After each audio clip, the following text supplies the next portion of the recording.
एक और fund manager साहब हमारे साथ हैं, चतुर मोहता जी।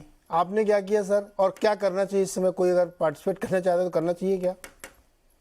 तो नीरज जी, आपका ये क्वेश्चन के बहुत सारे इसमें बहुत पॉइंट्स है, बट सबसे पहले ये समझिए कि एज अ फंड मैनेजर हम अपने पोर्टफोलियो को दो पार्ट में डिवाइड करते हैं। एक है कोर पोर्टफोलियो और एक है टेक्टिकल अपॉर्चुनिस्टिक पोर्टफोलियो।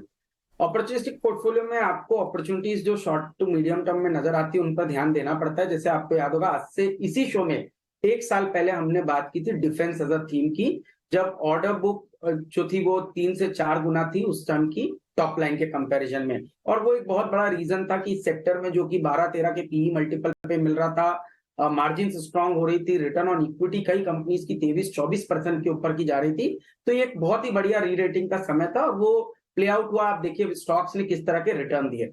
अब यहां समझना पड़ेगा रेलवेज, तो रेलवेज के अंदर में जैसे मीर जी ने कहा 80,000 करोड़ की अपॉर्चुनिटी जो आज से 4-5 साल पहले होता था, वो आज 2.5 लाख करोड़ का केपेक्स आप रेलवेज में करने जा रहे हैं। तो ऑर्डर बुक यहाँ पे भी बहुत ही सिग्निफिकेंट बन रही है। अगेन पी मल्टीपल्स देखेंगे तो सिंगल डिजिट या बहुत ही लो डबल डिजिट के अंदर में ट्रेड कर रहे हैं। और यहाँ पर पे एक इमीडिएट बेसिस पर रीरेटिंग होने की संभावना बन रही है। तो मेरे ख्याल से ये थीम अभी प्ले हो रहा है, ये शायद थोड़े दिन तक और चलेगा।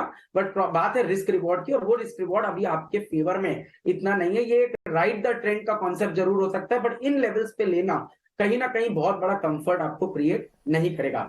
बट आप जानते हैं सीपीएससी ईटीएफ की हमने कई बार आपके चैनल पे चर्चा की, और हमारा मानना है कि वैल्यू एज अ कॉन्सेप्ट इस समय चल रहा था पिछले साल भर से, और शायद आने वाले कुछ दिन समय तक और चलता रहेगा, क्योंकि एक बहुत ही जबरदस्त वहां पर पे री रेटिंग होना शुरू हुई है। और जिस तरह से हाई इंटरेस्ट रेट में हम जानते हैं टर्मिनल वैल्यू कैश फ्लोज की वजह से, एक डिस्काउंटेड कैश फ्लोज की वजह से टर्मिनल वैल्यू कम होती, तो डी रेटिंग पी मल्टीपल में ग्रोथ स्टॉक्स में नजर आ रही है। तो जब तक ये एडजस्टमेंट फैक्टर चलेगा तब तक पब्लिक सेक्टर अंडरटेकिंग्स चलेगी, और उसको इंडिविजुअल कंपनीज के बजाय हमें लगता है कोई ईटीएफ जो है सीपीएससी ईटीएफ या पब्लिक सेक्टर ईटीएफ है, इसको प्ले करके करना चाहिए। और उसका शायद अभी समय टेक्टिकल एलोकेशन में एटलीस्ट मैं समझता हूं बना हुआ है। तो एग्जैक्टली रेलवेज तो नहीं, बट पब्लिक सेक्टर अंडरटेकिंग्स के अंदर एक बेट डेफिनेटली आने वाले कुछ समय तक चलती हुई नजर आएगी।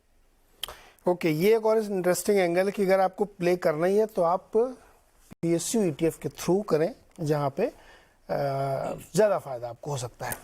चौथा हमारा विषय है, और ये बहुत इंपॉर्टेंट है, कि क्या